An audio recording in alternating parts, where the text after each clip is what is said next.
What if your next-door neighbor, the friendly church president, the scout leader, the man who waves at you every morning, was secretly a monster? For over 30 years, the city of Wichita, Kansas, lived with that nightmare. They called him BTK, which stood for banned, torture, kill. But behind that name was a man no one would have ever suspected. Dennis Rader, a husband, father, and church volunteer. It all started on a cold January morning in 1974.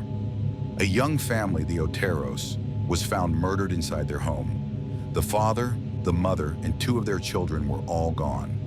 No one could understand who would do something so cruel. There were no fingerprints, no witnesses, no leads. But a few weeks later, a letter arrived at a local TV station. The writer claimed responsibility for the killings and signed off with 3 chilling letters. BTK. Over the next 17 years, BTK stalked and murdered at least 10 victims in Wichita and nearby areas. He'd break into homes, bind his victims, torture them, and kill them, then disappear without a trace.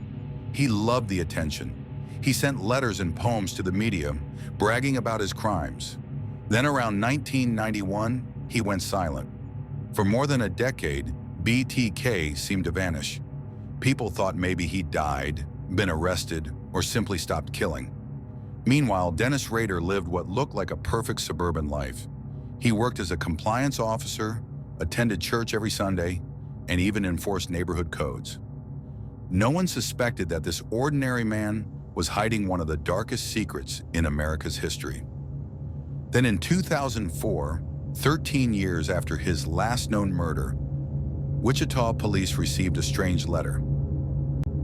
It was from BTK. He wanted attention again. He sent police puzzles, newspaper clippings, and even asked them if he could safely send information on a floppy disk without being traced.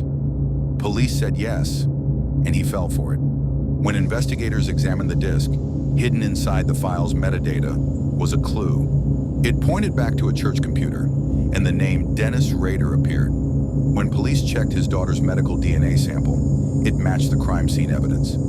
After 30 years, BTK was finally unmasked. On February 25, 2005, police pulled over Dennis Rader in his black Jeep Cherokee. He calmly said, "I guess you have me." And that was it.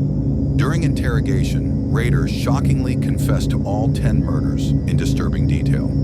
He explained how he planned each killing, how he watched his victims for weeks, and how he thought of himself as a hunter. He even called his victims his projects. The community was stunned. This quiet church man was the monster they'd feared for decades. In August 2005, Dennis Rader was sentenced to 10 consecutive life sentences, one for each of his victims. He remains in prison in Kansas, where he's still studied by psychologists and criminologists, trying to understand how someone could hide such evil behind such a normal face. His daughter, Carrie Rawson, later wrote a book about her life as the daughter of a serial killer, trying to make sense of the man she once called Dad. Dennis Rader will never walk free again, but the fear he created still lingers, because BTK reminds us of one terrifying truth.